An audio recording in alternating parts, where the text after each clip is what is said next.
Here's my preview of the Baylor versus number 25 Texas women's basketball game.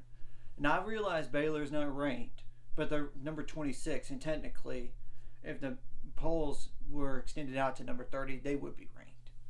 But I know that's not how it works. But anyway, some players to keep an eye on for Texas: Sonia Morris, number 10, 5'10" guard, that's a senior, 12 points per game, 39 for 94 on threes, 9 for 10 on free throws, 2.5 rebounds per game, 2.1 turnovers per game, 1.3 steals per game, and 1.8 fouls per game.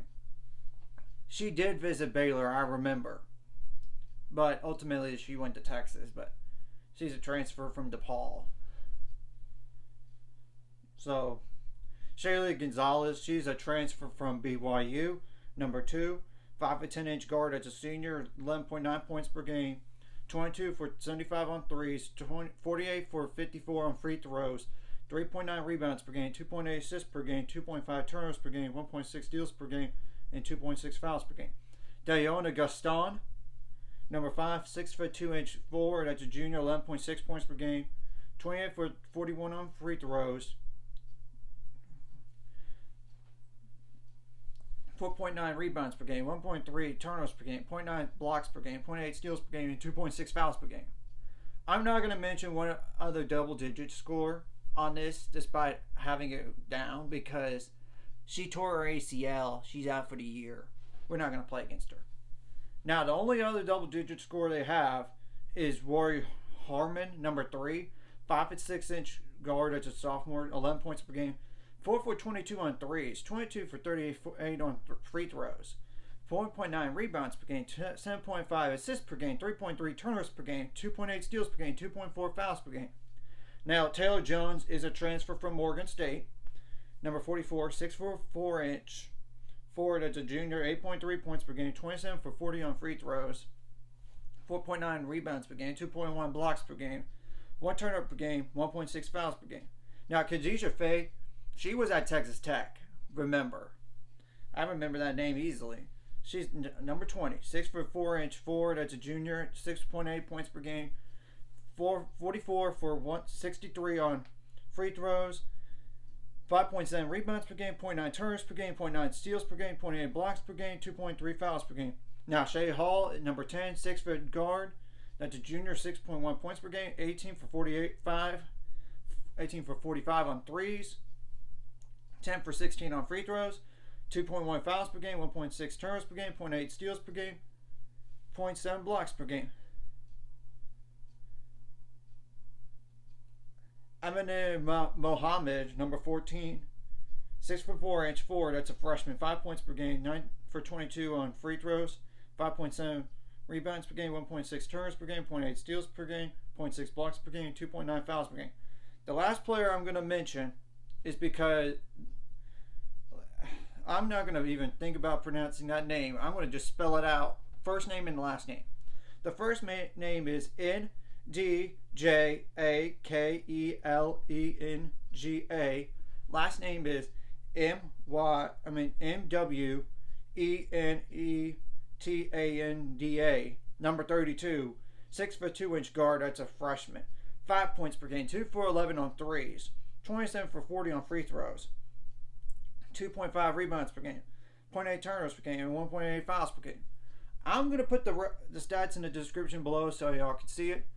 Obviously, Texas is going to be pick up 94 feet, man-to-man. They're totally opposite of the Kansas State team, for sure. 1, it's man-to-man. 2, they don't just pick up at the three-point line. They just pick up all the way, like full court, and they're going to pressure the ball the heck out of it. I mean, that's just a simple, obvious thing. Now, defensively, it's simple. Contain those shooters. If you can contain the shooters and make them struggle as a team from three-point shooting, you have a good chance of winning. I mean, look at that Texas Tech game. They lost by 4 points in that one. So that's obvious, number one, what they need to do, what we need to do. Besides containing the drivers and containing the points in the paint and getting rebounds, limit the second chance points, fast break points, and points off turnovers, especially that, because they're going to try to pressure the ball and not try to create havoc in the game. Obviously, offensively, you got to play at your own pace. You got to get good shot selection.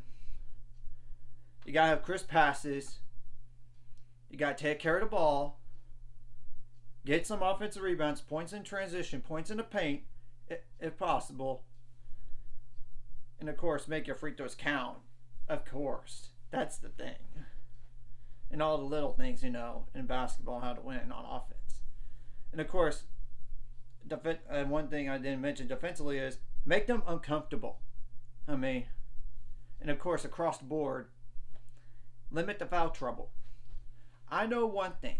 Texas is not as good as that preseason ranking, first of all. They were number 3 in the country. But ever since then, they just went downhill. They were unranked, but then they got ranked for the first time in a long time. But this team is not invincible. They're not. So, seriously. And it would be huge if Caitlin Bickle would step up in this game. 1, rebounding, and 2, scoring and defense and hustle. They're on little Paige Bugs. If she could do like what she did against Kansas State and translate it to this game right here, that would be beneficial. You got to get off to a quicker start, too. That's another deal. And you got to find a way to make adjustments throughout the game, and they're going to adjust on the fly on everything, I'm sure. You got to get to the free throw line more. And of course, you don't want Texas to get to the free throw line a bunch. And especially the foul trouble issues. And you got to make more threes in this game if possible. It would be helpful to make more threes when compared to last game. 30.4% from threes. I know we could do better than that. Some of those were just chuck them up in the first quarter. That's the deal on that. Or just chucking up shots. Of course, Jamie Asbury, it would be helpful to have her step up. Obviously, and same thing goes for Bella Fontelloy. And Jaden Owens, even as a passer, but if she could score the ball, it would be helpful too. And Sarah Andrews, of course. And if Erica Porter needs to go in the game, she needs to step up at least on the defensive end and rebounding. That's the truth. And Asia Blackwell, she's trying to get back in the flow of things. She's only probably going to play like 11 minutes or so. Or something around that number. Just to get her back to condition. It would be helpful if she could just at least step up in terms of rebounding and defense. Scoring, I would say, it would be a bonus. It would be in this game because, look, I don't know if she's going to make a ton of shots or not, but if she can, that would give us a big lift, even if it's like for 11 minutes in a game here. Of course, if Jen Van Guybeek has to play, she needs to step up if she has to play because of foul trouble or give a little rest to somebody, then yes. That's just an overview of this game here. And like I said before, Texas is not invincible because they have been proven that they're not. First of all, they lost to Oklahoma State at Oklahoma State. Second, they did lose to the following teams. Marquette, that was unranked, by 7 points. They did also lose to Louisville, that's not ranked anymore, by 8. That's... And of course, they lost to UConn, but that's not a bad loss. They lost by 7. And I know they even lost to South Florida by 5 points here. So, you get what I'm saying here. They're not like we thought. Part of it is because they do have an injury to Aaliyah Moore.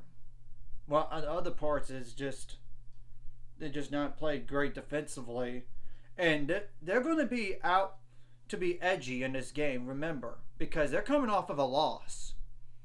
And you got to be fired up in this game and match their energy from start to finish. if not exceed them, because this is a rivalry we're talking about here. And second, you need to protect the home court, especially right now when you're in a three-way tie for second place. With Iowa State and Texas both 4-2 in the conference, and Oklahoma's just 5-1 up on front right here, because winning a home game at this stage would be huge. One, it would knock out Texas to 3 conference losses and have a head-to-head over them. And 2, we have yet to play Iowa State. And 3, we're going to be right behind Oklahoma, and we know we already beat them once at their place. We could do it again at home. But first things first, we got to beat Texas. This is one of those games that I would say must win. And of course, a win and you're back in the rankings and knock out Texas. I think Texas will be knocked out regardless because of that Texas Tech loss. But let's just further prove that we belong in the top 25. And yes, I know rankings don't matter until the very end of the year, because that's when it really truly matters. Besides, like right before NCAA tournament and even after that. So, seriously,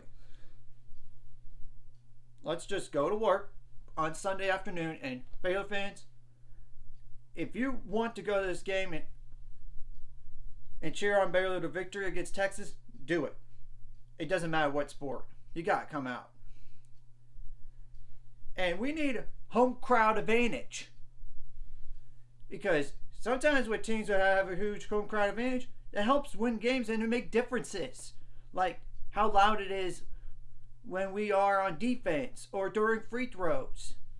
Seriously. Come out. And I know it's not everybody's cup of tea for women's basketball. I know. But if nothing else, just do it because it's a rivalry game and it's at 4 p.m. You have no excuses. Unless you're sick. But that's a different story. And if you have something going on and you still have tickets and you can't go, give it to a Baylor fan.